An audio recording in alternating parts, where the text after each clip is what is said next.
Así que, gracias a Peyronie, cuando vamos a la barbería, nos cortan solamente el pelo. Bueno, ¿y qué nos dijo Peyronie? En realidad no fue el primero que lo escribió, pues ya de época de Aristóteles se describía durezas en el pene. Falopio, ginecólogo, también lo describió 200 años antes, pero fue él un poco el que le dio trascendencia a la patología, le dio visibilidad, mejor dicho. Bueno, ¿y qué es la enfermedad de Peyronie? Año 97, época mía, Tom Lu era una próstata ilustre, ¿sí? Un gran urólogo, y en palabras cortas dijo, es una enfermedad localizada del tejido conectivo que se expresa a nivel de la túnica lugini. ¿Sí? Un concepto cortito, pero engloba a lo que es la enfermedad de Peyronie. Es una placa fibrosa que retrae el pene, depende de dónde esté ubicada, va a producir la retracción. ¿Sí? La incidencia está subdiagnosticada, o sea, eso es lo primero que tenemos que entender, que de los que vemos probablemente haya uno o dos más dando vuelta. Tanto es así que la estadística nos dice que entre el 0,4 al 20% de la población puede tenerla, depende de los trabajos que tomen. Sí tiene alta prevalencia en pacientes con disfunciones sexuales y diabetes, vamos a ver después por qué este grupo específico. En Estados Unidos, por las estadísticas, hasta el 10 al 15% de los hombres de 40 o 70 años pueden padecerlo. La raza, 20 años atrás se decía que era exclusivo de la raza negra, de la raza blanca, perdón, que la raza negra no tenía, pero aparentemente era más un tema de falta de acceso al profesional. O sea, no era que no existía, era que no veían pacientes negros como para encontrar el Peyronie. No sé si me explico, no era un tema más de acceso a la salud, más que no existiera la patología. Si bien la edad más frecuente es entre los 50 a 60 años, pero también vemos pacientes más jóvenes. ¿Sí? Bueno, ¿qué factores pueden potenciar o vemos como comorbilidades en los pacientes con Peyronie? Bueno, solemos ver pacientes con hipertensión, dislipidemia, tabaquismo, disfunción sexual, alcoholismo.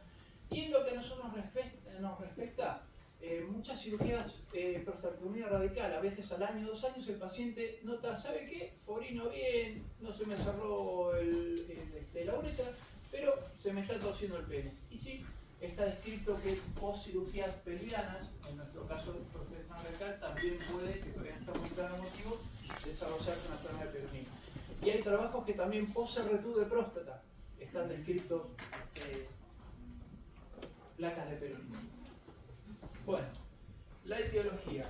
Si bien no hay una etiología o una causa que pueda englobar o pueda dar satisfacción a explicarnos por qué se forma la placa, ahí se han propuesto teorías inmunológicas, infecciosas, vasculíticas, colagenopáticas, genéticas, pero la que más consenso tiene sería la teoría delaminativa del coito. ¿Sí? Esta es la que aparentemente, tomando los aspectos más relevantes de las otras, junto con la evidencia, sería la que más se acerca a explicarnos por qué se forma el Peyronie. Bueno, cuando se produce un traumatismo, naturalmente el cuerpo lo repara. ¿Sí? La reparación de cualquier tejido es por proliferación de fibroblastos. ¿Sí? O sea, el pegamento del cuerpo es una cicatriz de fibroblastos. En el caso de una lesión a Lugini, la cascada de eventos va a ser una alteración y proliferación de fibroblastos. Se produce una alteración de la permeabilidad vascular, inflamación leucocitaria y reparación normal. Si algunos de estos eventos sufre algún trastorno, ya sea por alteración inmunológica, alteración genética, alteración de los factores de crecimiento transformables, que vamos a ver qué se trata de esto, entonces vamos a tener una reparación patológica. ¿Sí? Bueno, ¿qué nos dice la teoría inmunológica? Resumiendo, el 75% presenta por lo menos una alteración inmunitaria. No sabemos si justifica que desemboque en una enfermedad de Peyronie, pero se han visto que hasta un 48% presentan alteración de la inmunidad celular, 32% alteración de la inmunidad humoral, ¿sí? 38% reacciones autoinmunes, pero como les dije, todavía no hay evidencias que vinculen concretamente a la patología inmune con la enfermedad de Peyronie, pero sí hay varios registros que ayudarían a explicar. La alteración genética ya es mucho más, no es tan viable. Se ha evaluado la luginia y la placa, sectores de periplaca, y se encontró en la misma placa aumento de copias de cromosomas 7, 8, 17, 18 y monosomía del X6. No sabemos si será relevante, pero... Y ahora sí, la teoría vasculítica y colagenopática, que es la que un poquito se acerca a identificar esto. Los factores de crecimiento transformante es una familia de proteínas implicada en la regulación del crecimiento, desarrollo y diferenciación celular. ¿Sí? Mecanismo de acción: quimiotaxis de monocitos con posterior inducción a la angiogénesis. Producción de citoquinas. ¿Se acuerdan que las citoquinas pueden regular, modular o disminuir la reacción inflamatoria? Por eso son muy importantes. ¿Sí? Estimula síntesis de componentes de la matriz, fibroelastina, colágeno, proteínglicanos.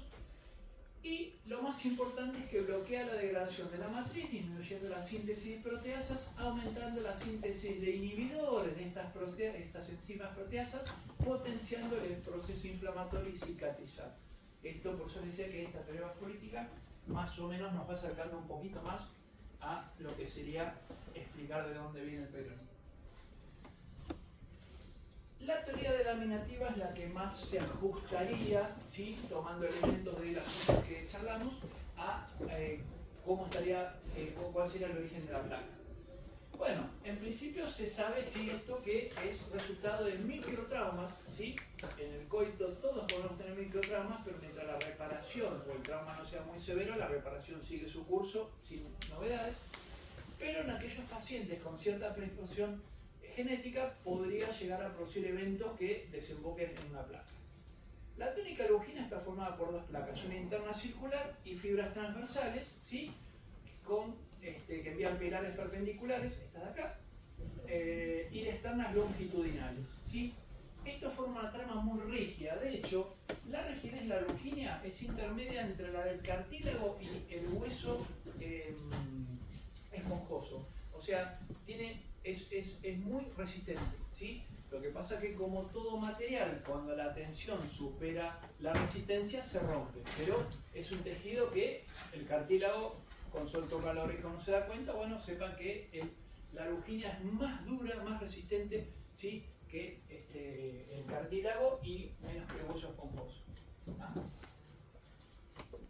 Bueno, ¿cómo sería este mecanismo? Brevemente, la fibra del tabique se entrecruza con las circunferencias, la injuria contra la rigidez axial del tabique genera tensiones que pueden separar ambas capas con microtraumas, y si agregamos selecciones no suficientemente rígidas en la penetración, se va a provocar una curvación del pene provocando aumento de la tensión y, de no contar con buena elasticidad, subsecuente fatiga del tejido con microsangrado, generando un círculo negativo de microtrauma, reparación y retracción. Y acá lo vemos en la imagen, ¿sí? Esta es la anatomía. Acá tenemos cuando se produce la tensión, desgarro con hematoma y microtrauma, y la mala reparación con microtrauma, reparación y retracción, ¿sí? Por eso la teoría delaminativa, porque se separan las láminas de la lugina. Acá tenemos una imagen microscópica de un hematoma y la reparación, ¿sí? Otra imagen histológica de lo que es una luginia normal y una luginia que sufre una injuria, ¿sí?, que posteriormente desembocará en una placa de Peyronie. Fíjense el diagrama de lo que es una luginia normal a cómo se va degenerando con aumento de desorganización de las fibras, infiltrado de colágeno, linfoplasmocitario. Bueno, tipos diferenciales, ¿sí? Pene corvo congénito. Este es muy fácil porque en general suele venir paciente de 20 y pico de años, todos saben que tengo el pene torcido. No sé cuánto, y creo que desde chiquito. Bueno, es un pene corvo congénito, ¿sí? Es fácil el diagnóstico y aparte cuando hacen el examen físico no se palpa ninguna placa ni rigidez. Microtrauma por la aplicación de drogas activas. ¿Saben qué es? Cuando los pacientes no responden, no pueden utilizar ninguna de las 5 fosfoliesterasa. Las drogas activas son una elección con un alto índice de respuesta, más del 90%, pero a veces depende de los pacientes, depende de la aguja que usen, depende del volumen de instilado de de drogas vasoactivas puede llegar a producir microlesiones que pueden producir torsión del pene. Secuelas de perapismo, si alguna vez estuvieron una guardia de un perapismo, vieron que la boca 14 es terrible, pero bueno, es la única forma de ir lavando y logrando la detumescencia del pene, y eso va a dejar puede dejar en algunos casos como secuela una cicatriz que puede torcer el pene. Raro, rarísimo, en mi vida vi y escuché tumores inflamatorios periuretrales, sarcoma de los cuerpos cavernosos, ¿sí? Y, como les decía, post-prostatectomía radical se han descrito casos de enfermedad de Peyronie, y hay también algunos reportes post-RTU de próstata. Bueno, ¿cómo se presenta? Las guías europeas nos dicen que el Peyronie se puede presentar con erecciones dolorosas, una placa fibrosa, puede una deformación peniana, puede haber dificultad en la penetración y puede haber disfunción eréctil. ¿Sí?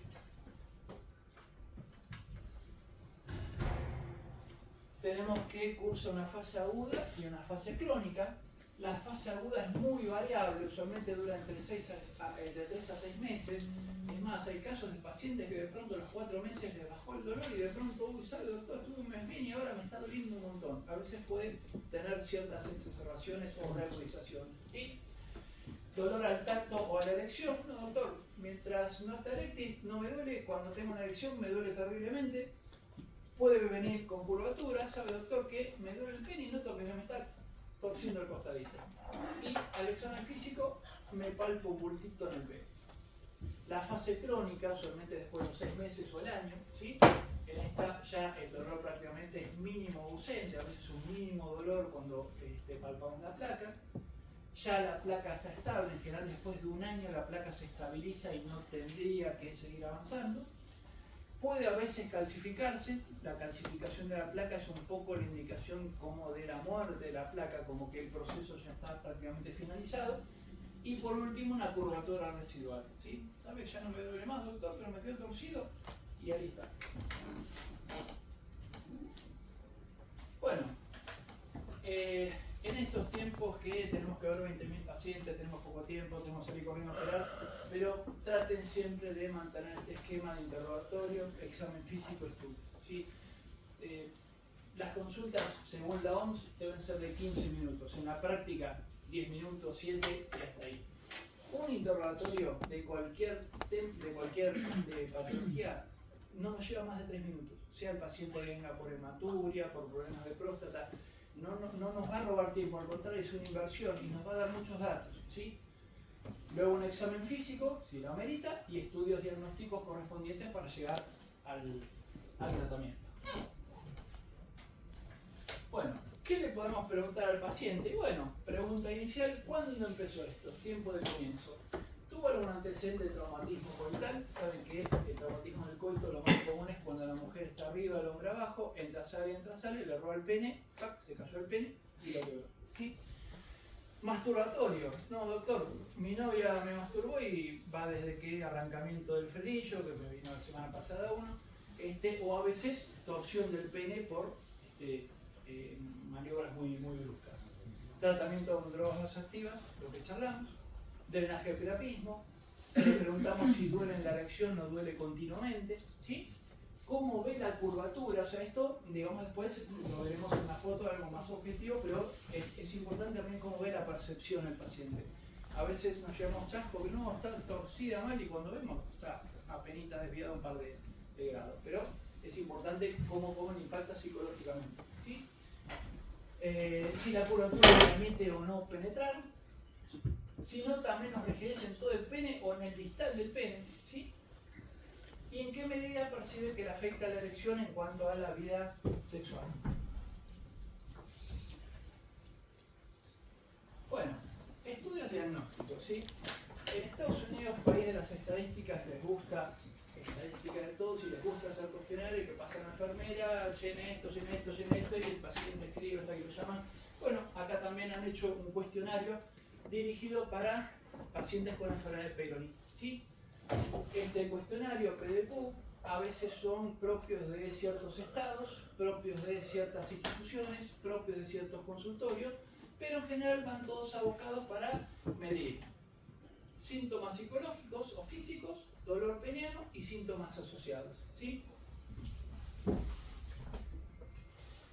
Esta es la imagen de uno, creo que es, no me acuerdo si es de un hospital de Oregon, pero en general son más o menos parecidos. Entonces le dan esto y le preguntan si tiene relaciones sexuales, o mejor dicho, que está más dirigido este cuestionario, la mayor parte de las preguntas, a relaciones sexuales vaginales, ¿sí? ¿Por qué? Porque naturalmente el tamaño del ano con la vagina no es lo mismo, entonces acá lo que queremos ver es cómo es la penetración en la vagina, que es más grande que un ano, que sería difícil de que el paciente pueda penetrar. Por eso que acá aclara, ¿sí? En general el resto de las preguntas van también a cuánto le importa el daño del pene, si le está afectando la penetración vaginal, si se le cae el pene en el acto sexual, si tiene problemas para penetrar, y van por un score. ¿Sí? Bien típico de Estados Unidos, que le gustan los numeritos. Y al final les ponen protocolos de 0 a 10 para ver el grado de rendimiento, si no hay dolor o si hay mucho dolor. Entonces con eso sacan un numerito, dice este paciente tiene 80 puntos, está complicado. ¿Sí? Es práctico. Bueno, ¿y sirve esto? Sí, en este trabajito del año 16, de los 61 pacientes con enfermedad de Peyronie, más o menos una de 60 que participó en el estudio, la mayoría primero se vio que no recibía tratamiento, que es muy común, no recibió tratamiento. Hizo la consulta, hace unos meses que lo tengo, pero bueno, como ven, no es tan común a veces que el paciente consulte. La puntuación del IFF5 fue de casi 20, habla de una disfunción leve a moderada, ¿sí? Más moderada que leve, y casi 2/3 informaron dolor de pene al inicio, ¿sí? De los participantes que habían tenido relaciones sexuales vaginales en los últimos meses, de 3 meses, 57 completaron ambas preguntas del estudio. La encuesta demostró una excelente fiabilidad de los test en los 53 pacientes estables, el índice de confianza casi cercano a 1, así que el test sí efectivamente es útil, ¿sí? Examen físico. ¿Qué nos dicen las guías de año 25 sobre curvatura peniana? Bueno, naturalmente, palpación de la plana, ¿sí? Si le duele, no le duele, grado de ubicación, grado de extensión, si presenta dolor, si se palpa blanda o dura pétrea, que estaremos en presencia de una posible calcificación. Y esto difícil que lo hagamos, pero está en las guías, por eso lo puse, a revisar las manos y la planta del pie, a ver si aparece un Dupuytren o un Lederer, ¿sí? Yo creo que no lo hace el traumatólogo, menos nosotros. Pero bueno, están allí. Y también en las guías nos dice autofotografía, ¿sí? En los libros todavía figura como test de Kelami, pero a muchos médicos les gusta poner, aunque sea una fotografía a nombre suyo. La idea del test de Kelami es sacarse fotos en distintos ángulos para poder ver cuál es la curvatura, ¿sí? Porque el paciente nos dice, no, está torcida al costado, y a veces nos trae una foto de arriba y resulta que la torsión es de costado, entonces hay que explicarle que tiene que sacarse fotos de distintos ángulos, ¿sí? Entonces eso nos va a dar una idea del grado de torsión. ¿Y qué podemos pedirle? Bueno, sencillo, una ecografía. Ecografía buena, bonito, barato, está siempre accesible. En la ecografía se ve, yo he hecho ecografías con ecografía y se ve perfecto, ¿sí? Se ve muy bien, es fácil, ¿sí? Y acá, como ven, se ve la plaquita, ¿está? Incluso nos puede ver el tamaño de la placa, la ubicación y una eventual calcificación, ¿sí? O sea que es un estudio que es accesible y nos brinda información. ¿Ven cómo se ve la sombra? Bueno, ¿qué nos dicen las guías de la Sociedad Europea de Urología? Recomendación nivel fuerte, ¿sí? O sea que vale la pena. Llevar a cabo una historia clínica médica y sexual de los pacientes, o sea que el mismo cuestionario de Estados Unidos, ellos no lo plantean como cuestionario, pero sí que más o menos hablando de lo mismo, un poco más informal, pero buscando los mismos datos. Incluir la duración de la enfermedad, si hay dolor en la erección, si hay deformidad peniana, si hay dificultad en la penetración vaginal por deformidad incapacitante o disfunción sexual eréctil. Realizar una exploración física, incluyendo la evaluación de las placas, longitud de la placa en erección, grado de curvatura con el autorretrato y cualquier otra enfermedad relacionada como Dupuytren, sí, o sea, más o menos, digamos, estamos hablando de lo mismo. ¿Y qué pasa con las recomendaciones a nivel débil? ¿Sí? O sea, que no tienen mucho grado de evidencia científica. Bueno, usar drogas vasoactivas en el consultorio para ver el grado objetivo de la curvatura es un exceso. Si no bien al paciente que estuvimos para que nos traiga una fotografía, no va a tener sentido aplicar una droga vasoactiva porque quizá no da un trapismo o no logra la erección suficiente. ¿Sí? Por eso que una recomendación. El cuestionario nos puede usar el cuestionario específico para ensayos clínicos, pero el uso cotidiano de la práctica diaria no es obligatorio. Si bien no es obligatorio, pero sí ayuda mucho. Por eso lo que nos dice acá es no limitarlo solamente para ensayos clínicos, sino que es avalado usarlo en la práctica diaria.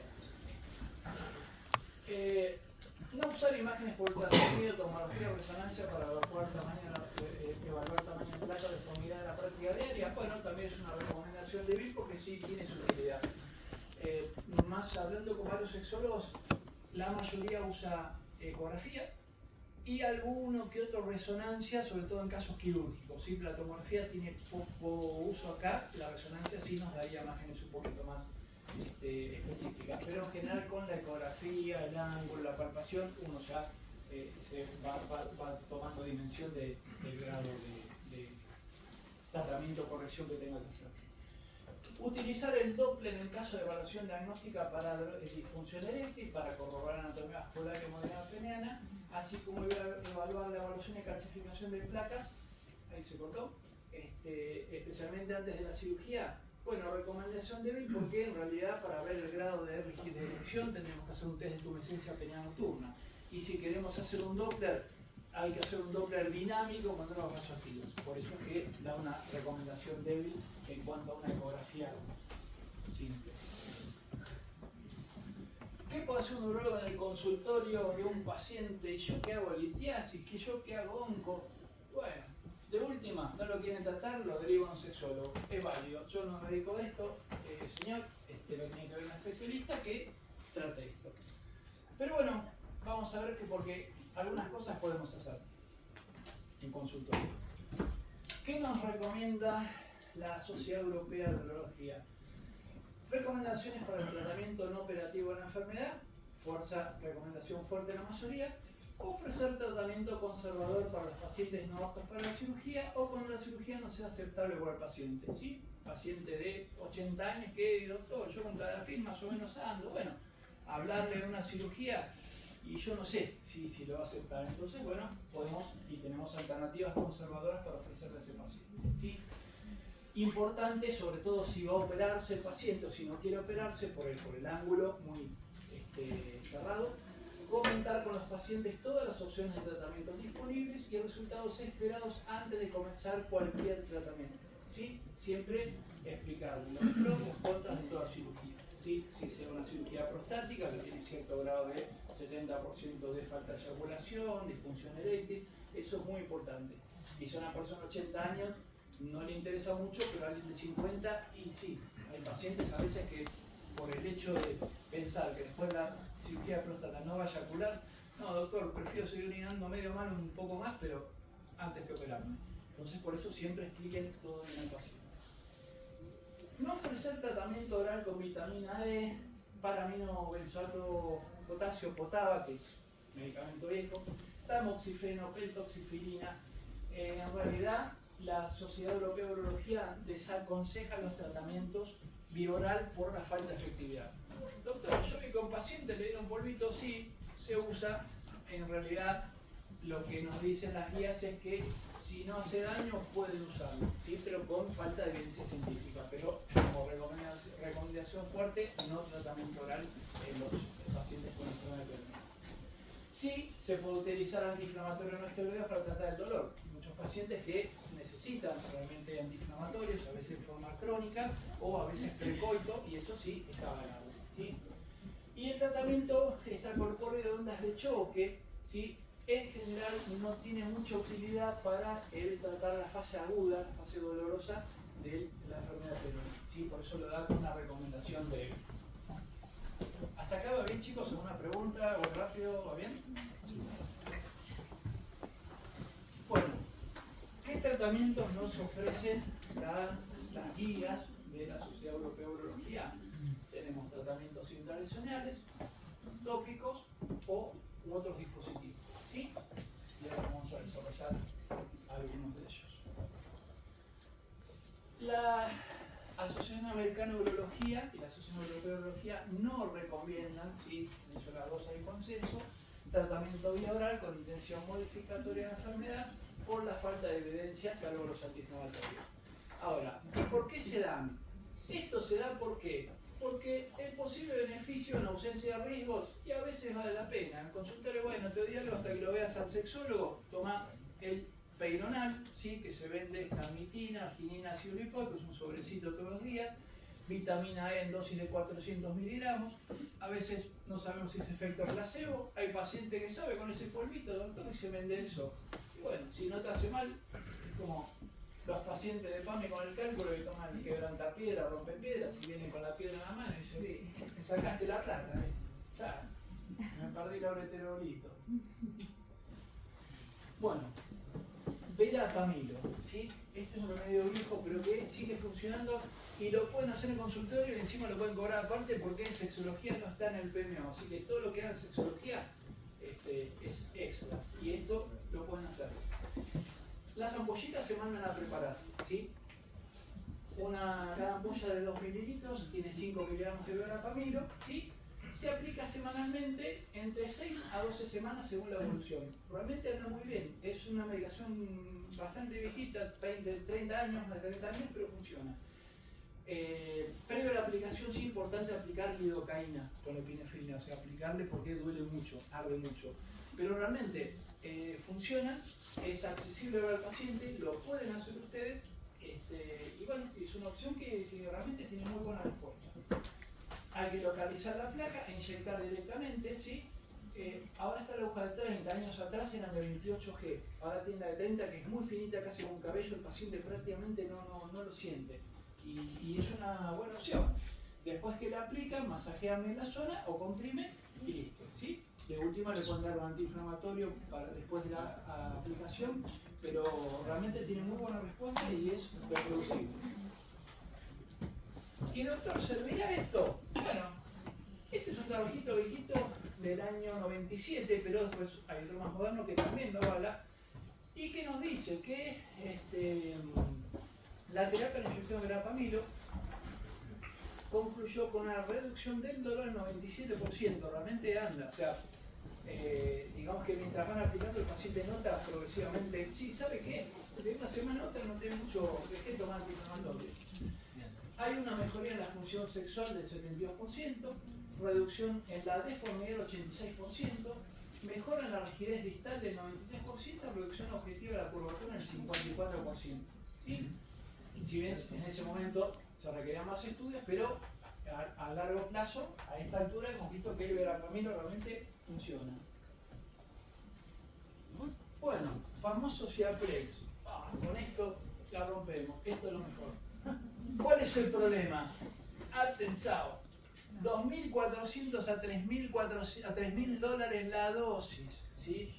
O sea, el verapamilo sale mucho más barato, pero bueno, hay que vender. ¿Y qué pasó? Un trabajito. Predictores de la mejoría de la curvatura en hombres con la enfermedad de Peyronie tratados con colagenasa internacional de Clostridium histolyticum, ¿sí? En Europa en el 2019 lo sacaron, dicen por motivos comerciales, aparentemente era tan caro que ya no era muy complejo aplicarlo a los pacientes, es complejo que el paciente lo compre, pero en Estados Unidos sí se consigue.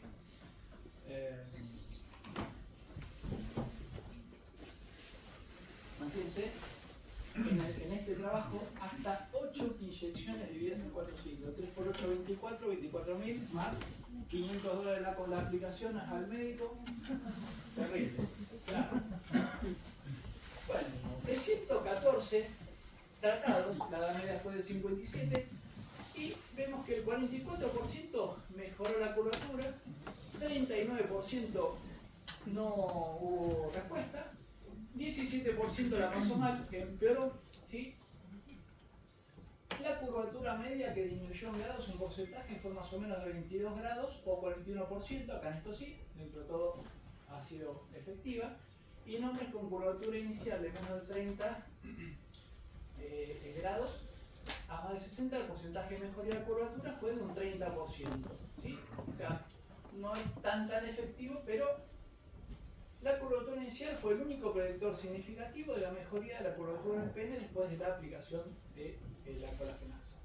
Conclusión: la mejoría de la curvatura peniana fue significativamente más común en pacientes con mayor curvatura basal, alcanzando hasta un 60% en pacientes con más o igual a 60 grados. ¿Sí? Pero bueno, el costo.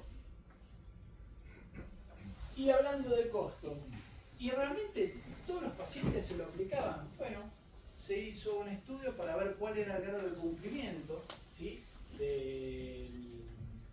del Ciaflex, es un trabajito del 25, y de casi 300 pacientes, el 51% completó 4 ciclos de tratamiento, el 14% recibió más de 4 y el 33% recibió menos de 4 ciclos. ¿Sí? La tasa de cumplimiento más o menos nos habla de que el 70% de los pacientes estaban satisfechos. La curvatura pretratamiento fue de 46 grados, o más o menos 14 grados. Los cumplidores naturalmente mostraron mejor porcentaje de reducción de la curvatura. Lógico, si tengo que tomar 10 días de antibióticos, tomo 7, voy a tener menos respuesta que el que usa 10. Pero bueno, así son los trabajos científicos. ¿Sí? Implicaciones clínicas. La adherencia al tratamiento con colagenasa para la enfermedad de Peyronie afecta significativamente los resultados del tratamiento. Los profesionales sanitarios deben abordar los factores que contribuyen al incumplimiento, que era aparentemente el tema económico, si no lo decían, y se recomiendan estudios cualitativos para ver por qué los pacientes no adherían al tratamiento. Bueno, ¿qué otras alternativas? Y bueno, ya que no tenemos, o que es caro, la colagenasa, vamos a probar a ver con el ácido hialurónico, que está en las recomendaciones, como vimos, de la Sociedad Europea de Urología, y lo comparamos con verapamilo. ¿Sí? Este es un trabajito del año 2017. Dos grupos, grupo A con verapamilo, grupo B con ácido hialurónico. ¿Sí? El tratamiento se hizo hasta 12 semanas en ambos grupos. ¿Sí? El criterio principal de valoración de la eficacia fue el cambio en la curvatura, el grado de curvatura, del inicio hasta las 12 semanas. Y el criterio de valoración secundaria fue el cambio en el tamaño de la placa y la puntuación del índice IIF, que es el índice de grado de difusión eléctrica. ¿Sí? Son 15 puntos, 5 cada uno. La diferencia del tamaño de la placa antes y después del tratamiento fue de 1,36 milímetros para el grupo A y 1,80 milímetros para el grupo B. ¿Sí? En el grupo A no se observaron diferencias en la curvatura peniana, mientras que en el grupo B la curvatura peniana disminuyó 4,60 grados, ¿sí?, con respecto al valor inicial en comparación con el grupo A. Según los resultados,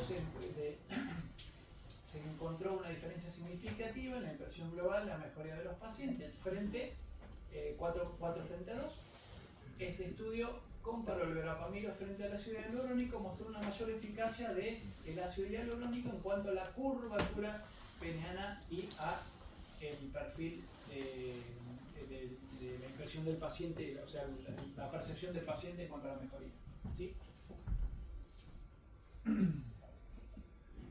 Tópicos, gel H100, los van a ver que usan los plásticos.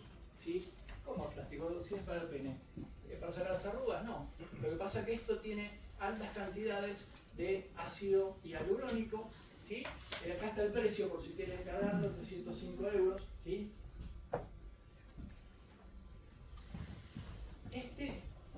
El H100 Plus, esta marca, se vende para los plásticos. Por eso en el prospecto les pone que es un producto biorevitalizante para tratamientos mesoterapéuticos. ¿Sí?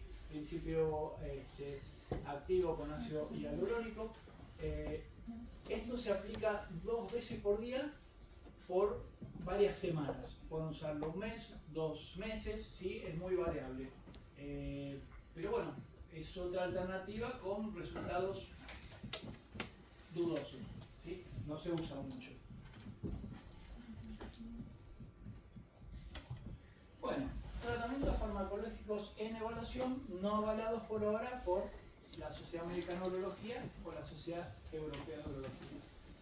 Plasma rico en plaquetas. Lo habrán escuchado mucho que se utilizan los plásticos para la parte de la piel, los traumatólogos para las rodillas, para la artrosis, ¿sí? Con resultados bastante satisfactorios. Bueno, a alguien se le ocurrió, vamos a probar acá a ver si funciona. El plasma rico en plaquetas es una fuente de crecimiento plaquetario. La activación in situ de las plaquetas induce a la dispersión coordinada de varios factores de crecimiento, ¿sí? Factor de crecimiento de fibroblastos, plaquetas, crecimiento endotelial. Estos factores son señales que regulan el crecimiento de la división celular, así como la síntesis de la matriz extracelular para la regeneración tisular, ¿sí? O sea, ese es el fundamento por el cual lo usan muchos cirujanos plásticos o dermatólogos en la parte estética y los traumatólogos para problemas de artrosis articulares sobre todo, ¿sí? Por otro lado, el plasma es una fuente muy rica de proteínas, ¿sí? Saben que eso se prepara en el hospital, hacen un ultracentrifugado y ahí mismo, con el mismo plasma de ustedes, se lo aplican en la región, ¿sí? Bueno, acá les traje un trabajito del año 22, ¿sí?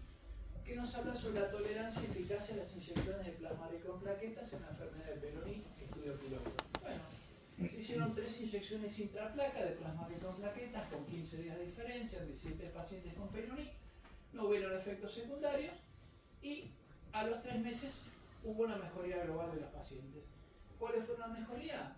El ángulo global se redujo unos casi 12 grados, con un ángulo medio de 40 grados antes del tratamiento, 28 después, es bastante, ¿sí? La puntuación de IFF mejoró significativamente después del tratamiento, se empezó a mejorar sobre las elecciones sexuales, hubo una ganancia de 5 puntos en los meses 1 y 6 y posteriormente de hasta 7 puntos en el mes 3, ¿sí? O sea que podría ser una otra terapia prometedora para las placas de Peyronie, ¿sí? Y bueno, y alguien también, vamos a ver si funciona un cóctel. Bueno, probamos plasma rico en plaquetas con ácido hialurónico, ¿sí? Esto es un estudio de Francia del 2017 y han agrupado 90 pacientes y se vio que tanto la angulación como el engrosamiento mejoraron significativamente después de 4 sesiones, ¿sí? Y han mejorado continuamente con el número de sesiones. Los pacientes más jóvenes lograron mejores resultados. Casi el 68% sintió una mejoría, ¿sí? El 62% una disminución de su deformación, 46% tuvo relaciones sexuales más fáciles y el 70% juzgó la percepción del tratamiento como positivo, ¿sí? O sea que esta es otra opción que también se puede hacer, ¿sí? Y aparentemente funcionaría. 90 pacientes es un número bastante bueno. Tengan en cuenta, son 90 pacientes con enfermedad de Peyronie. ¿Qué conclusiones obtenemos de esto? Bueno, que tanto el plasma rico en plaquetas como el ácido hialurónico mejoran significativamente la deformación peniana y el engrosamiento de la túnica longínea, ¿sí? Este tratamiento podría considerarse también un tratamiento de primera línea que es accesible a todos, ¿sí? En general todos los pacientes, todos los hospitales, perdón, se hace plasma rico en plaquetas. Habrá que agarrar la modorra, pero bueno. Seguimos. Nuevo protocolo para el tratamiento de la enfermedad de Peyronie combinando plasma rico en plaquetas más tunelización. Y lo subrayé porque la verdad que tuve que buscar qué era la tunelización percutánea, aunque me imaginaba que era. Y modelado peniano. Resultados preliminares, un poquito de hora de 23, hace poquito. Las inyecciones intralesionales de colagenasa, Ciapex, fueron la única opción de tratamiento no invasivo para la enfermedad de Peyronie hasta su retirada al mercado europeo año 19. Resultado, 36 pacientes se sometieron a este novedoso enfoque para el tratamiento de la enfermedad de Peyronie. La media de la curvatura fue de un 57%, Tras el protocolo, la media de grado de curvatura fue del 40%, así que concluimos que el ángulo de curvatura mejoró significativamente con una diferencia de mejora media de un 16 más menos 14, ¿sí? Y un porcentaje de mejoría del 47%. Como conclusión, nuestra experiencia preliminar sugiere que las inyecciones de plasma rico en plaquetas con la tunelización son efectivas y seguras para el tratamiento de la deformidad del pene. Ahora, ¿qué es la tunelización? Porque una vez lee los trabajos y se quedó, ¿y qué era esto? Bueno, busqué qué era. ¿Qué es la tunelización percutánea? Es la creación de túneles, ¿sí? Se utilizan agujas o instrumentos para crear pequeños agujeros, o sea, a veces cuando van cuando pincha la placa, si está calcificada, ojo, la aguja no pasa bien, o a veces está muy endurada, o con la aguja de 30 que es muy finita, a veces se puede doblar. Entonces acá que nos dice, bueno, utilizamos agujas de un tamaño no especificado, pero calculo que será de 20 de Go. Se hacen pequeños orificios en la placa fibrosa, que es el tejido cicatrizal que causa la curvatura del pene. En esos orificios, en esos túneles que labramos, bueno, ahí se inyectan los medicamentos. O sea, en vez de aplicar directamente la placa, lo que hacen acá es hacer túneles de distintos ángulos e inyectar en esos túneles la medicación, lo que haría que aumente la efectividad del mismo medicamento. Podemos aplicar la colagenasa o plasma rico en plaquetas para ayudar a descomponer la placa fibrosa para estimular su remodelación. Microfracturas. Alternativamente, la tunelización se puede realizar microfracturas en la placa, lo que puede facilitar su remodelación y reducir la curvatura. Naturalmente que esto hay que hacerlo con una sedación anestésica, con el consultorio no va para andar quebrando placas de peroní. Es doloroso. Bueno, ¿qué ventajas y desventajas presenta esto que después vi que se aplica para otras patologías? Bueno, las ventajas que permite una mejor penetración de los medicamentos en la placa fibrosa, puede ayudar a reducir la curvatura del pene, es un procedimiento mínimamente invasivo, ponele, ahí en eso no estoy muy de acuerdo. Desventajas, puede causar dolor o molestias durante el procedimiento, no está garantizada una mejoría completa de la curvatura. Resumiendo, la tunelización percutánea es una técnica que se utiliza en enfermos peroní para mejorar la penetración de la medicación, ¿sí? Y crear microfracturas en la placa fibrosa para reducir la curvatura del pene. Así que bueno, si ven tunelización en otras patologías, saben que se trata de crear pequeños túneles para facilitar la inoculación del medicamento. Dispositivos. Antes en los congresos habían stand aparatosos con unos aparatos para ponerse en el pene. Bueno, los siguen vendiendo. Van a Brasil y van a ver, pero a Pasco, en todos los congresos de ellos fabrican. Acá yo tomé uno. Este es el Restorex. Estas son las imágenes del producto. Usualmente los dispositivos de alargamiento peniano mejorarían la longitud del pene, reducirían la curvatura y aumentarían el grosor con el uso diario durante 3 o 4 meses. ¿Sí? Hay algunos con pesas, van a ver, a veces dan motivo a risa, pero bueno, nada, el hombre, la salud del pene es fundamental. Aunque se requieren cortes más amplios de ensayos controlados aleatorios bien diseñados para caracterizar mejor los beneficios de la terapia de tracción. Mientras los tradicionales requerían que los pacientes los usaran diariamente más de 3 horas, imagínense en el colectivo con un aparato ahí metálico, es como que había que tomarse un Uber. Este es más chiquitito, más discreto y dicen ellos que necesitarían menos tiempo de uso para lograr enderezar el pene. Pero bueno, hay que esperar. Este trabajo del año 21. ¿Sí? Hay que esperar y hay que vender. Ondas de choque. Las ondas de choque nosotros conocemos desde hace 20 años para el tratamiento de la litiasis, pero también se vio que vamos a probar a ver qué pasa en la erección. Parte de algunos tratamientos para disfunción sexual eréctil también se basan en ondas de choque. Y otro dijo, voy a probar en las placas a ver qué es lo que pasa. ¿Y qué es lo que pasa? Bueno, en este trabajo hicieron un metaanálisis de ver varios trabajos de ondas de choque, a ver qué pasaba, servían, no servían, este es el trabajito del año 21, y en los resultados de PubMed, ¿sí? De año 2000 a 2020, o sea, bastante, se vieron 73 artículos, y lo que dicen que las ondas de choque se asocia principalmente con una reducción del tamaño de la placa, ¿sí? Aparentemente las ondas de choque serán más efectivas en cuanto a reducir el tamaño de la placa.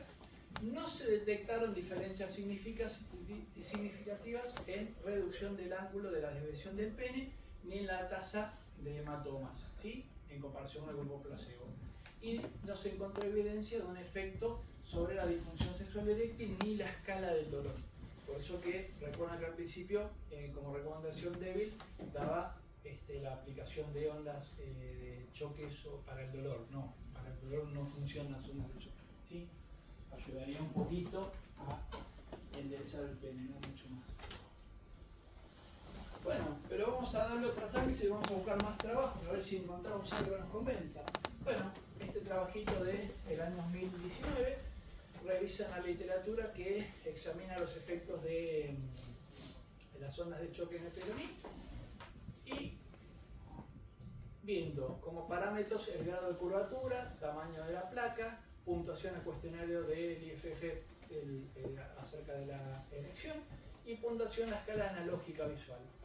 ¿Qué nos dieron los resultados? Bueno, en los resultados se vieron que no hay un beneficio estadísticamente significativo en la reducción de la curvatura, el tamaño de la placa ni la función eréctil. En este trabajo se observó una reducción acerca del dolor peneano en múltiples estudios. O sea, el otro mejoraba el ángulo y en este dice que te calma el dolor.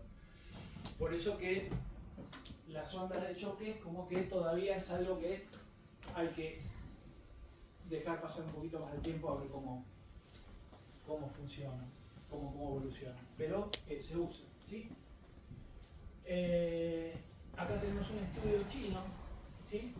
Claro, con 1.500 millones que hayan juntado 32 peronistas, pero bueno, este trabajito nos dice que del 2016 al 2017 tomaron 22 casos, lo bueno que es solo en un año, y acá nos dice, bueno, la técnica que utilizaron, los pulsos, ¿sí? se aplican en varias distintas regiones, los ciclos, y lo importante los resultados. ¿Qué nos dicen los resultados?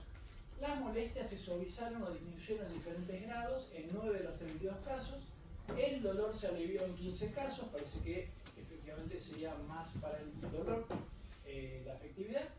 Sin embargo, la curvatura del pene durante la erección no mostró mejorías subjetivas, semejante al trabajito anterior. Las puntuaciones del IF5 aumentaron en 18 de los pacientes con diversos grados de disfunción eréctil, las aplicaciones y ondas de choque extracorpóreas, ¿sí? O sea, como ven, los trabajos no son categóricos, algunos son hasta un poquito contradictorios, en otro te calma el dolor, en otro te lo endereza, en otro no te lo endereza, o sea, que es algo como que todavía las ondas de choque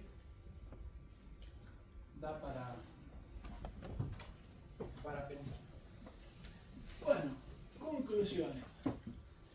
Como urólogos generalistas podemos ayudar al paciente de varias maneras, ¿sí? O sea, aunque no se dediquen a esto, podemos darle una mano al paciente porque sexología no está en el PMO. PMO es la prestación mínima obligatoria, o sea que no hay obligación para un prepago o social de tener un sexólogo, pero bueno, sexología es importante.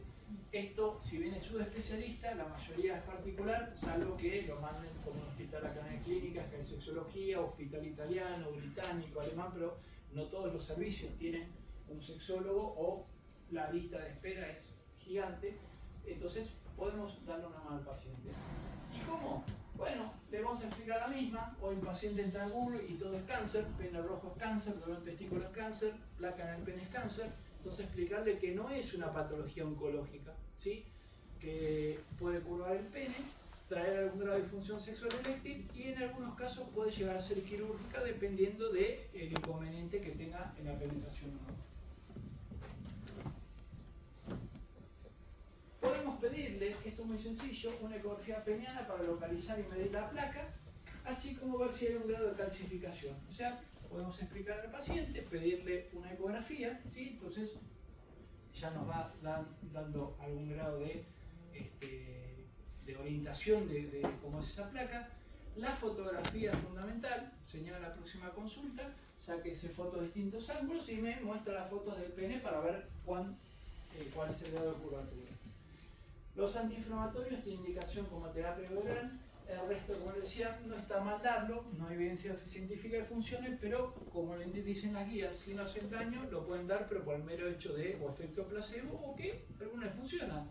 De hecho, yo tengo algunos pacientes que sí, doctor, sabe que después de los 3 meses me funcionó. Bueno. La aplicación de verapamilo es accesible al urólogo generalista. Esto sí lo pueden hacer, ya les digo, lo pueden hacer en la práctica de su consultorio porque realmente funciona, no es complejo, digamos las complicaciones son mínimas, algún pequeño hematoma, pero es muy fácil de reproducir. Y ante cualquier duda o falta de interés en tratarlo, lo derivamos a un médico sexólogo o un servicio que cuente sexólogo, institución u hospital, ¿sí? Pero es importante ayudarlo o por lo menos dirigirlo al paciente, porque desgraciadamente el paciente pobre viene con la plaquita y no, esto hace un año que lo tengo, cada 14 semanas. Claro, a medida que tenga relaciones, el microtrauma va generando microtrauma, reparación, microtrauma, reparación, y cada vez se produce una torsión más significativa. ¿Sí? ¿Dudas? ¿Preguntas?